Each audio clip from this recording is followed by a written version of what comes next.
18 ഒരു സംഭാഷണം.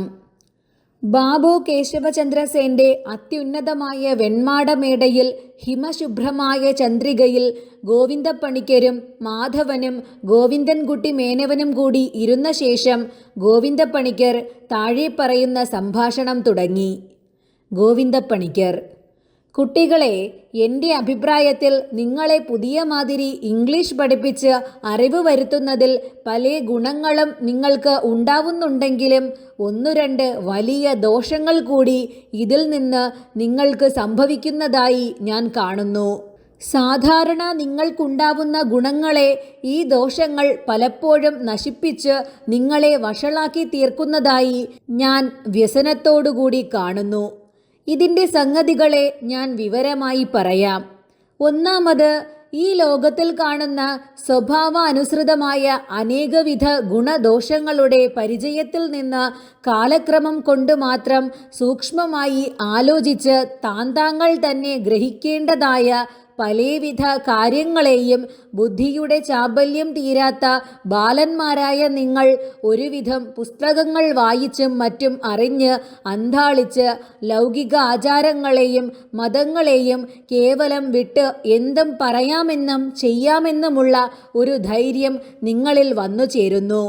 രണ്ടാമത്, ഇതുനിമിത്തം നിങ്ങളുടെ ഗുരുജനങ്ങളിലും ബന്ധുവർഗങ്ങളിലും നിങ്ങൾക്ക് എല്ലായ്പ്പോഴും ഉണ്ടാകേണ്ടുന്ന ഭക്തി, വിശ്വാസം, സ്നേഹം ഇതുകൾ നിങ്ങൾക്ക് ക്രമേണ നശിച്ച് കേവലം ഇല്ലാതായി വരുന്നു.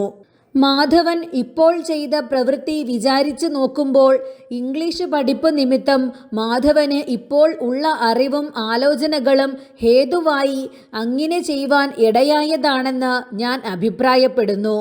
നാടുവിട്ടു പോവാൻ ഉറച്ചപ്പോൾ മാധവന് പ്രിയപ്പെട്ട അച്ഛൻ, അമ്മ ഇവരെക്കുറിച്ച് യാതൊരു സ്മരണയും ഉണ്ടായില്ലല്ലോ.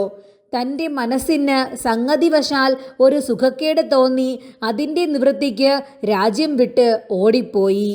മാധവൻ ഇങ്ങനെ ചെയ്യുന്നതിൽ ഞാനും മാധവൻ്റെ അമ്മയും എത്ര വ്യസനിക്കുമെന്ന് ലേശം പോലും മാധവൻ ഓർത്തില്ല.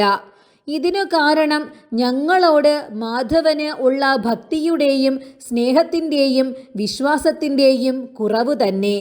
അതിനു കാരണം ഇംഗ്ലീഷ് പഠിച്ചത് എന്ന് ഞാൻ പറയുന്നു.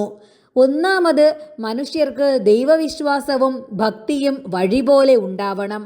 അത് ലേശം പോലും നിങ്ങൾ ഇംഗ്ലീഷ് പഠിച്ചവർക്ക് ഇല്ല. ആ ദൈവവിശ്വാസത്തെയും ഭയത്തെയും അനുസരിച്ചിട്ടാണ് ഗുരുജന വിശ്വാസവും ഭക്തിയും ഉണ്ടാവേണ്ടത്. ദൈവവിശ്വാസം തന്നെ ഇല്ലെങ്കിൽ പിന്നെ എന്ത് ഗുരുജന വിശ്വാസം? കാര്യമെല്ലാം തകരാറു തന്നെ. എന്തു ചെയ്യാം? മാധവൻ: കഷ്ടം, അച്ഛൻ ഇങ്ങനെ തെറ്റായി എന്നെക്കുറിച്ച് ധരിച്ചത് വിചാരിച്ച് ഞാൻ വ്യസനിക്കുന്നു. ഇംഗ്ലീഷ് പഠിച്ചിരുന്നില്ലെങ്കിലും ഞാൻ ഈ കാര്യത്തിൽ ഇതുപ്രകാരം തന്നെ ചെയ്യുമായിരുന്നു. ഇംഗ്ലീഷ് പഠിക്കാത്തവർ ആരും രാജ്യം വിട്ടു പോകുന്നില്ലേ? ഗോവിന്ദപ്പണിക്കർ: ഈ വിധം സംഗതികളിൽ അച്ഛനമ്മമാരെ ഇങ്ങനെ വ്യസനിപ്പിച്ച് നിങ്ങളെപ്പോലെ പഠിപ്പുള്ളവരല്ലാതെ ഇത്ര ക്രൂരതയോടെ ചെയ്യുമാറില്ല. നിങ്ങളുടെ പുതുമാതിരി അറിവ് കൊണ്ടും ആലോചനകൾ കൊണ്ടും എന്തെല്ലാം നാശങ്ങളുണ്ടായിത്തീരുന്നു. അനവധി കാലമായി നാം ഹിന്ദുക്കൾ ആചരിച്ചു വരുന്ന പലവിധമായ സൽക്കർമ്മങ്ങളെയും അതുനിമിത്തം നമ്മൾക്ക് സിദ്ധിച്ചു വരുന്ന ഗുണങ്ങളെയും നിങ്ങൾ കേവലം ത്യജിച്ച് ആ വക യോഗ്യമായ സകല കാര്യങ്ങളെപ്പറ്റിയും സൂക്ഷ്മാലോചന ഒന്നും കൂടാതെ അതികലശലായ പുച്ഛരസത്തോടെ പരിഹസിക്കുന്നത് ഞാൻ കാണുന്നു. ഈ സന്മാർഗ സദാചാര വിദ്വേഷം ഇംഗ്ലീഷ് പഠിപ്പിനാൽ ഉണ്ടാവുന്നതാണ്. മനുഷ്യർക്ക് പഠിപ്പും അറിവും ഉണ്ടാവുന്നത് ദൈവവിചാരത്തിന് പ്രതികൂലമായി വന്നാൽ ആ പഠിപ്പും അറിവും കേവലം നിസ്സാരമായുള്ളതാണ്. അവനവൻ്റെ പൂർവികന്മാർ ഏത് മതം ആചരിച്ചു വന്നുവോ അതിൽ അവനവന് വിശ്വാസം ഉണ്ടാവണം. നിങ്ങൾക്ക് ഹിന്ദുമതം കേവലം നിസ്സാരമെന്നുള്ള അഭിപ്രായമായിരിക്കാം ഇപ്പോൾ ഉള്ളത് എന്ന് എനിക്ക് തോന്നുന്നു. ക്ഷേത്രത്തിൽ മാധവൻ തൊഴുവാൻ പോകുന്നത് ഈയിടെയെങ്ങും ഞാൻ കണ്ടിട്ടേയില്ല. ഗോവിന്ദൻകുട്ടിയും പോവാറില്ല. ചന്ദനം ഭംഗിക്ക് വേണ്ടി തൊടുന്നുണ്ട്, ഭസ്മം തൊടാറേയില്ലെന്ന് തോന്നുന്നു. കഷ്ടം, നിങ്ങൾ ഇങ്ങനെയായി തീർന്നുവല്ലോ. മാധവൻ: അച്ഛന് ആ വിഷാദം അശേഷം വേണ്ട. എനിക്ക് നിരീശ്വര മതമല്ല. ഈശ്വരൻ ഉണ്ടെന്ന് തന്നെയാണ് ഞാൻ പല സംഗതികളെ ആലോചിച്ചതിൽ തീർച്ചയായും വിശ്വസിക്കുന്നത്. അമ്പലത്തിൽ പോവേണ്ട എന്നും ഞാൻ വെച്ചിട്ടില്ല. ഭസ്മം കിട്ടിയാൽ കുറിയിടുന്നതിനും എനിക്ക് വിരോധം യാതൊന്നുമില്ല. എന്നാൽ ചന്ദനവും ഭസ്മവും അമ്പലവും ഈശ്വരനും തമ്മിലുള്ള സംബന്ധം എന്താണെന്ന് ഞാൻ അറിയുന്നില്ല. അത് എന്താണെന്ന് അച്ഛൻ പറഞ്ഞ് ബോധ്യമാക്കിയാൽ അമ്പലത്തിൽ പോകുന്നതും ഭസ്മക്കുറി ഇടുന്നതും സാരമായ പ്രവൃത്തികളാക്കി വെച്ച് ഞാൻ മേലിൽ ആചരിച്ചു വരാം. ഗോവിന്ദപ്പണിക്കർ. ഗോവിന്ദൻകുട്ടിയുടെ അഭിപ്രായമോ? ഗോവിന്ദൻകുട്ടി മേനോൻ. മനുഷ്യർക്ക് അറിവ് വർദ്ധിക്കുന്നിടത്തോളം ദൈവവിചാരത്തിന് ന്യൂനത സംഭവിക്കുമെന്ന് ഞാൻ വിചാരിക്കുന്നു. മതം എന്ന് പറയുന്നത് ഓരോ മനുഷ്യർ ഉണ്ടാക്കിയതാണ്. അതിൻ്റെ ഗുണദോഷങ്ങളെപ്പറ്റി ചിന്തിപ്പാൻ എല്ലാ മനുഷ്യർക്കും അവകാശമുള്ളതാണ്. മതത്തിൻ്റെ ഗുണദോഷത്തെപ്പറ്റി ഒന്നും ചിന്തിക്കാതെ പൂർവികന്മാർ ആചരിച്ചു വന്നതാകയാൽ നോം ആചരിച്ചു വരണം എന്ന് പറയുന്നത് കേവലം തെറ്റാണ്. ഗോവിന്ദപ്പണിക്കർ. ഈ വക അധിക പ്രസംഗം ചെയ്യുവാനാണ് ഇംഗ്ലീഷ് പഠിപ്പ് ഒന്നാമത് നിങ്ങളെ ഉത്സാഹിപ്പിക്കുന്നത്. ഗോവിന്ദൻകുട്ടിക്ക് ദൈവമുണ്ടെന്നോ ഇല്ലെന്നോ അഭിപ്രായം? ഗോവിന്ദൻകുട്ടി മേനോൻ.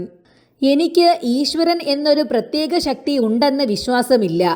ജഗത്ത് എല്ലാം സ്വഭാവാനുസരണമായി ഉണ്ടാവുകയും സ്ഥിതി ചെയ്യുകയും വർദ്ധിക്കുകയും നശിക്കുകയും ചെയ്യുന്നു എന്ന് ഞാൻ അറിയുന്നു. അതിലധികം ഒന്നും എനിക്കറിവില്ല. ഈശ്വരൻ എന്നൊരു സാധനത്തെയോ ആ സാധനത്തിൻ്റെ വിശേഷവിധിയായ ഒരു ശക്തിയെയോ ഞാൻ എങ്ങും കാണുന്നില്ല. പിന്നെ ഞാൻ അതുണ്ടെന്ന് എങ്ങനെ വിശ്വസിക്കും? ഗോവിന്ദപ്പണിക്കർ. ശിക്ഷ മാധവനേക്കാൾ ഒന്ന് കവിഞ്ഞുവോ? മാധവന് ഈശ്വരൻ ഉണ്ടെന്നുള്ള വിചാരമെങ്കിലും ഉണ്ട്. ഗോവിന്ദൻകുട്ടിക്ക് അതും കൂടിയില്ല. നിങ്ങൾ രണ്ടാളും കൂടി ഒരു സ്കൂളിലല്ലേ പഠിച്ചത്? പിന്നെ എന്താണ് ഇങ്ങനെ രണ്ടഭിപ്രായം? ഏതെങ്കിലും കുട്ടികളെ നിങ്ങളുടെ മാതിരി വിശേഷം തന്നെ. മാധവന് ഈശ്വരൻ ഉണ്ടെന്നുള്ള വിചാരമെങ്കിലും ഉണ്ടല്ലോ. പൊറുതി, ഗോവിന്ദൻകുട്ടിക്ക് അതുമില്ല അല്ലേ? ഗോവിന്ദൻകുട്ടി മേനോൻ. അതെ, ഈശ്വരൻ ഉണ്ടെന്ന് വിചാരിപ്പാൻ ഞാൻ സംഗതി ഒന്നും കാണുന്നില്ല. മാധവൻ. ആട്ടെ, അമ്പലത്തിൽ പോകുന്നതും ചന്ദനം ഭസ്മം തൊടുന്നതും ഈശ്വര വിചാരത്തിലേക്ക് ആവശ്യമാണെന്ന് അച്ഛൻ പറഞ്ഞതിനുള്ള സംഗതി കേട്ടാൽ കൊള്ളാമായിരുന്നു. ഗോവിന്ദപ്പണിക്കർ. ഞാൻ പറയാം. നിങ്ങൾക്ക് ബോധ്യമാവുമോ എന്ന് ഞാൻ അറിയുന്നില്ല. നിങ്ങളുടെ ബുദ്ധി ഇനി നേരെ വരുത്താൻ പ്രയാസം. എങ്കിലും ഞാൻ പറയാം. ക്ഷേത്രം നമ്മൾ ഹിന്ദുക്കൾക്ക് ദൈവവന്ദനം ചെയ്യേണ്ടതിലേക്ക് നിയമിക്കപ്പെട്ടിട്ടുള്ള സ്ഥലമാണ്. ദൈവം എല്ലായിടവും നിറഞ്ഞ് സർവാന്തര്യാമിയായി ഇരിക്കുന്നുണ്ടെങ്കിലും സാധാരണ മനുഷ്യർക്ക് ആ തത്വബോധം ഇല്ലായ്കയാൽ അവർക്ക് ദൈവത്തെക്കുറിച്ചുള്ള വിചാരവും ഭക്തിയും ഉണ്ടാവാൻ വേണ്ടി ബുദ്ധിമാന്മാരായ നമ്മുടെ പൂർവികന്മാർ പണ്ടേ ഏർപ്പെടുത്തിയിട്ടുള്ളതാണ് ക്ഷേത്രങ്ങളും അതുകളിൽ പോയി ചെയ്യേണ്ടുന്ന പൂജാക്രമങ്ങളും വന്ദനകളുടെ സമ്പ്രദായങ്ങളും സ്വഭാവങ്ങളും എന്ന് ഞാൻ പറയുന്നു. ഭസ്മവും ചന്ദനവും ധരിക്കുന്നത് ദൈവവന്ദനകൾ ചെയ്യുന്നതിൽ ചെയ്യേണ്ടതായി നിയമിക്കപ്പെട്ട ഒരു പ്രവൃത്തിയാണ്. ഇതാണ് ഇവകൾ തമ്മിലുള്ള സംബന്ധം. മാധവൻ. അച്ഛൻ ഇപ്പോൾ പറഞ്ഞതിൽ ക്ഷേത്രവും ഭസ്മവും ചന്ദനവുമായി തമ്മിലുള്ള സംബന്ധം മനസ്സിലായി. ഈ മൂന്ന് സാധനങ്ങളും ഈശ്വരനും തമ്മിൽ സൂക്ഷ്മസ്ഥിതിയിൽ എന്ത് സംബന്ധമാണുള്ളതെന്ന് ഇനിയും എനിക്ക് മനസ്സിലായില്ല. ഗോവിന്ദപ്പണിക്കർ. ശരി, അവിടെയാണ് ദുർഘടം. ക്ഷേത്രം ദൈവവന്ദന സ്ഥലമാണെന്ന് ഞാൻ പറഞ്ഞില്ലേ? മാധവൻ. അതെ, അച്ഛൻ പറഞ്ഞത് പണ്ടേ ബുദ്ധിമാന്മാരായ നമ്മുടെ പൂർവികന്മാർ സാധാരണ മനുഷ്യർക്ക് ദൈവവിചാരവും ഭക്തിയും ഉണ്ടാവാൻ വേണ്ടി ഏർപ്പെടുത്തിയതാണ് ക്ഷേത്രങ്ങൾ എന്നല്ലേ? എന്നാൽ ക്ഷേത്രങ്ങളിൽ പോകുമ്പോൾ മാത്രം ദൈവവിചാരവും ഭക്തിയും തോന്നത്തക്ക വിധം ബുദ്ധിയുള്ളവരും അന്യത്ര ഈ വിചാരവും ഭക്തിയും ഉണ്ടാവാത്തവരും അല്ലേ ക്ഷേത്രത്തിൽ പോയി വന്ദനം ചെയ്യേണ്ടത്? ക്ഷേത്രത്തിൽ പോവാതെയും ചന്ദനം ഭസ്മം ധരിക്കാതെയും ദൈവത്തെക്കുറിച്ച് ഭക്തിയും സ്മരണയും ഉള്ള ആളുകൾ ക്ഷേത്രത്തിൽ പോണമെന്നില്ലെന്നും അച്ഛൻ പറഞ്ഞ പ്രകാരമാണെങ്കിൽ സ്വതേ ബുദ്ധിയില്ലാത്ത മനുഷ്യരുടെ ഉപകാരത്തിന് ബുദ്ധിമാന്മാർ ചെയ്തു വെച്ച ഒരു വ്യാജം എന്നല്ലാതെ ക്ഷേത്രവും ദൈവവുമായി വാസ്തവത്തിൽ യാതൊരു പ്രത്യേക സംബന്ധവും ഇല്ലെന്നും ഇപ്പോൾ സ്പഷ്ടമല്ലേ? ഗോവിന്ദപ്പണിക്കർ. അദ്വൈതികളായി ആഹാരനിദ്ര വിഹാരാദി പ്രപഞ്ച വ്യാജങ്ങളിൽ നിന്ന് മുക്തന്മാരായിട്ടുള്ള പരമഹംസന്മാർക്ക് മാത്രമേ ക്ഷേത്രത്തിൽ പോവാതെ ഇരിക്കാൻ പാടുള്ളൂ എന്ന് ഞാൻ വിചാരിക്കുന്നു. പ്രപഞ്ചത്തെ അനുസരിച്ചു നടക്കുന്ന നമ്മൾ പ്രത്യക്ഷമായി ക്ഷേത്രങ്ങൾ, വിഗ്രഹങ്ങൾ മുതലായ സാധനങ്ങളുടെ സഹായം കൂടാതെ ഈശ്വരങ്കൽ ഭക്തി ഉണ്ടാവാനും ഈശ്വരസ്മരണ ചെയ്യുവാനും മഹാപ്രയാസമാണ്. സാധിക്കുകയില്ലെന്ന് തന്നെ പറയാം. മാധവൻ: അച്ഛൻ പറഞ്ഞ പ്രകാരം അദ്വൈതികളായി പ്രപഞ്ചവ്യാജങ്ങളിൽ നിന്ന് മുക്തന്മാരായിട്ടുള്ള മനുഷ്യർ ഇല്ലെന്ന് ഞാൻ വിചാരിക്കുന്നു.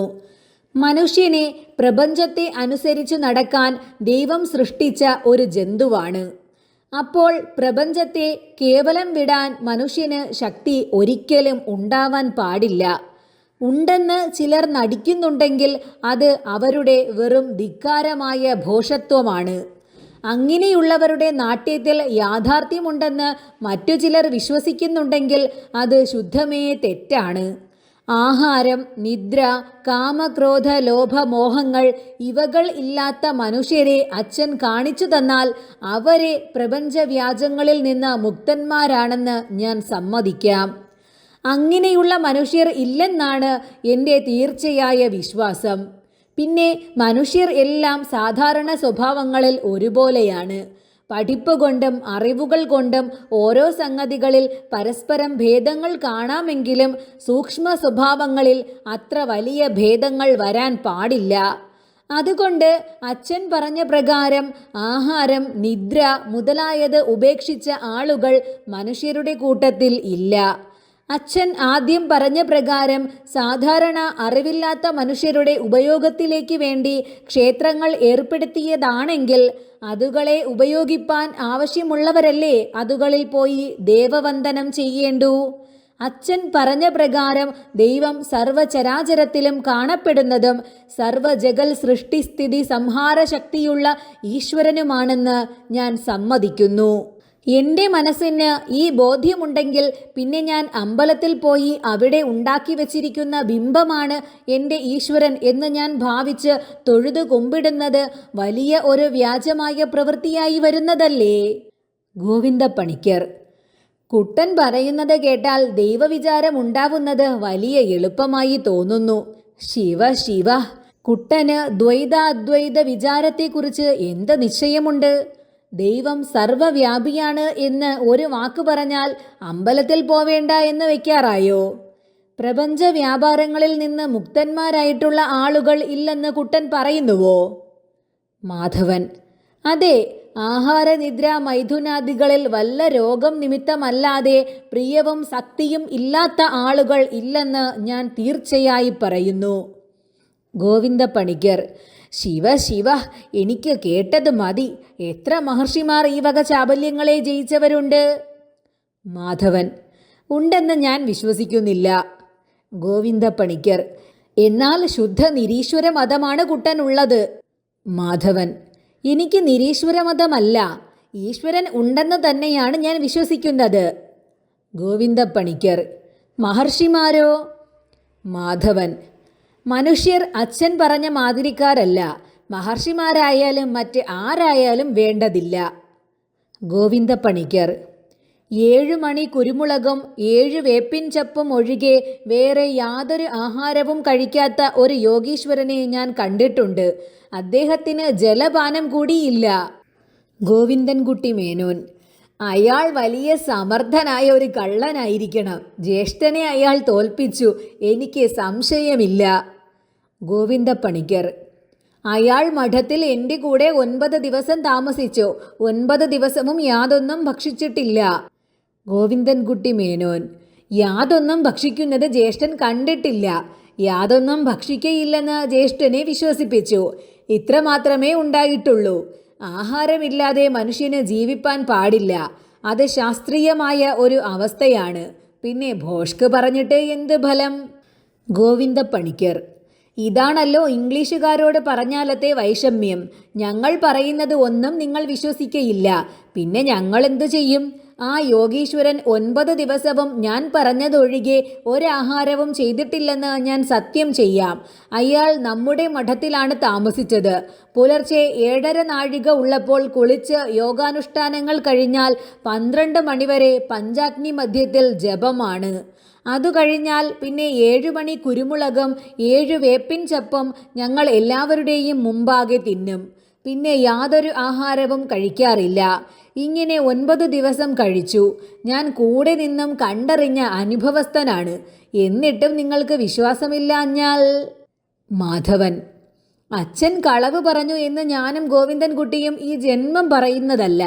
അച്ഛൻ്റെ വാക്കിനേക്കാൾ ഞങ്ങൾക്ക് വിശ്വാസം ഈ ഭൂമണ്ഡലത്തിൽ ആരുടെ വാക്കുമില്ല. എന്നാൽ അച്ഛനെ തെറ്റായി ധരിപ്പിച്ചതിനാൽ അച്ഛൻ ഇങ്ങനെ പറയാൻ ഇടയായതാണെന്ന് മാത്രമാണ് ഞങ്ങൾ പറയുന്നത്. ആ യോഗീശ്വരൻ ഈ 9 ദിവസങ്ങൾക്കുള്ളിൽ എത്ര സമയം അച്ഛനെയും മറ്റാരെയും കാണാതെ രഹസ്യമായി ഇരുന്നിട്ടുണ്ട്? യോഗാനുഷ്ഠാനങ്ങൾക്ക് എന്ന് പറഞ്ഞ് വാതിലടച്ച് അകത്തിരിക്കുമ്പോൾ അയാൾക്ക് നല്ലവണ്ണം തിന്നുകൂടെ? തിന്നേണ്ട സാധനങ്ങൾ എന്തെല്ലാം കൈയടക്കമായി വലിയ ഭാണ്ഡങ്ങളിലും മറ്റും വെക്കാം. അയാളുടെ കയ്യിൽ അങ്ങനെ സൂക്ഷിച്ചിട്ടില്ലെന്ന് എന്താണ് നിശ്ചയം? അയാളുടെ ശരീരവും സാമാനങ്ങളും അച്ഛൻ ശോധന ചെയ്തിട്ടില്ലല്ലോ. പിന്നെ രാത്രി ഉറങ്ങാൻ എല്ലാവരും പോയാൽ അയാൾക്ക് തിന്നാൻ എത്ര തരമുണ്ട്? 9 ദിവസമൊന്നും അയാൾ തിന്നിട്ടില്ലെന്ന് തീർത്ത് പറയണമെങ്കിൽ 9 ദിവസങ്ങളിലും രാവു പകൽ അയാളുടെ കൂടെ തന്നെ 1 മിനിറ്റ് നേരം പിരിയാതെ പാറാവായി സമർത്ഥന്മാരായ മനുഷ്യരെ കാവൽ നിർത്തി തിന്നുന്നുണ്ടോ എന്ന് പരീക്ഷിച്ചിട്ട് വേണം. അങ്ങനെ പരീക്ഷ ചെയ്തിട്ടില്ലല്ലോ. ഗോവിന്ദപ്പണിക്കർ: എനിക്ക് ആ യോഗീശ്വരൻ കള്ളനാണെന്ന് തോന്നിയിട്ടില്ല. ഈ ജന്മം തോന്നുകയുമില്ല. സകല കാര്യങ്ങളും നിങ്ങൾ കണ്ടതേ വിശ്വസിക്കുന്നുള്ളൂ. മാധവൻ എൻ്റെ അച്ഛനെ കണ്ടിട്ടുണ്ടോ? ഇല്ല. എനിക്ക് അച്ഛനുണ്ടായിരുന്നു. അദ്ദേഹം മാധവൻ്റെ മുത്തച്ഛനാണെന്ന് മാധവൻ ഞാൻ പറഞ്ഞാൽ വിശ്വസിക്കുന്നില്ലേ? മാധവൻ ചിരിച്ചും കൊണ്ട്: എന്താണ് അച്ഛൻ ഇങ്ങനെ പറയുന്നത്? ഇത് സ്വഭാവാനുസൃതമായ ഒരു അവസ്ഥയല്ലേ? ഇത് അച്ഛൻ പറഞ്ഞിട്ടില്ലെങ്കിലും ഞാൻ വിശ്വസിക്കുന്ന ഒരു കാര്യമാണല്ലോ. ഗോവിന്ദപ്പണിക്കർ: ആട്ടെ, അതങ്ങനെ ഇരിക്കട്ടെ. മാധവന് നിരീശ്വര മതമല്ല എന്നല്ലേ പറഞ്ഞത്? ഈശ്വരനെ അപ്പു കണ്ടിട്ടുണ്ടോ? പിന്നെ കാണാത്ത വസ്തുവെ എന്തിന് വിശ്വസിക്കുന്നു? മാധവൻ: ശരി, അച്ഛൻ്റെ ഈ ചോദ്യം ഒന്നാന്തരം തന്നെ. ഞാൻ ഇതിന് സമാധാനം പറയാൻ നോക്കാം. ഗോവിന്ദൻകുട്ടി എന്നെ തർക്കിച്ച് തോൽപ്പിക്കുമായിരിക്കും. എങ്കിലും ഞാൻ പറയാം. ഈശ്വരനെ ഞാൻ കണ്ടിട്ടില്ല. എന്താണ്, എങ്ങനെയാണ് ഈശ്വരൻ എന്നതും എനിക്ക് വെളിവായി പറയാൻ സാധിക്കയില്ല. എന്നാൽ ഞാൻ ഈ ജഗത്തിൽ എങ്ങും വലുതായി അനിർവചനീയമായി ഒരു ശക്തിയെ അന്തർഭവിച്ചു കാണുന്നുണ്ട്. ആ ശക്തിയെയാണ് ഞാൻ ഈശ്വരൻ എന്ന് വിചാരിക്കുന്നതും പറയുന്നതും. ആ ശക്തി ഇന്നതാണെന്ന് വ്യക്തമായി അറിവാനും പറവാനും പ്രയാസം. അതിനെക്കുറിച്ച് ഒന്ന് മാത്രം ഞാൻ പറയാം. ആ ശക്തിയുടെ അഭാവത്തിൽ ജഗത്തിന് ഇപ്പോൾ കാണപ്പെടുന്ന സ്ഥിതി ഉണ്ടാവാൻ പാടില്ലെന്ന് ഞാൻ വിചാരിക്കുന്നു. ഈ ശക്തി സർവചരാചരങ്ങളിലും കാണപ്പെടുന്നു. മനുഷ്യൻ മുതൽ പിപീലിക കൃമി വരെയുള്ള ജംഗമങ്ങളിലും, പർവ്വതങ്ങൾ മുതൽ തൃണപര്യന്തം ഉള്ള സ്ഥാവരങ്ങളിലും, സൂര്യൻ മുതൽക്കുള്ള ആകാശചാരികളായി കാണപ്പെടുന്ന സകല ഗ്രഹങ്ങളിലും, ഗോളങ്ങളിലും, നക്ഷത്രങ്ങളിലും, സകല കാലങ്ങളിലും കാൺമാനോ സ്പർശനത്താൽ അറിവാനോ കേൾപ്പാനോ മനസ്സിൽ ഗ്രഹിപ്പാനോ പാടുള്ളതായ സകല സാധനങ്ങളിലും വിഷയങ്ങളിലും ഈ ഒരു ശക്തിയെ സൂക്ഷ്മമായി ആലോചിച്ച് നോക്കുമ്പോൾ ഞാൻ എല്ലായ്പ്പോഴും കാണുന്നു. ഈ ശക്തിയെയാണ് ഞാൻ ദൈവം എന്ന് വിചാരിക്കുന്നത്. ഗോവിന്ദപ്പണിക്കർ: വരട്ടെ, ദൈവമില്ലെന്നല്ലേ ഗോവിന്ദൻകുട്ടി പറഞ്ഞത്? അതിനുള്ള സംഗതികൾ ഒന്നാമത് പറഞ്ഞു കേൾക്കട്ടെ. ഈ ചരാചരങ്ങളെല്ലാം മനുഷ്യരടക്കം താനേ ഉണ്ടായി എന്നാണ് ഗോവിന്ദൻകുട്ടി പറയുന്നത് അല്ലേ? അതിൻ്റെ സംഗതികൾ ഒന്നാമത് ഒന്ന് പറഞ്ഞു കേൾക്കട്ടെ. പിന്നെ മാധവൻ പറയുന്നത് കേൾക്കാം.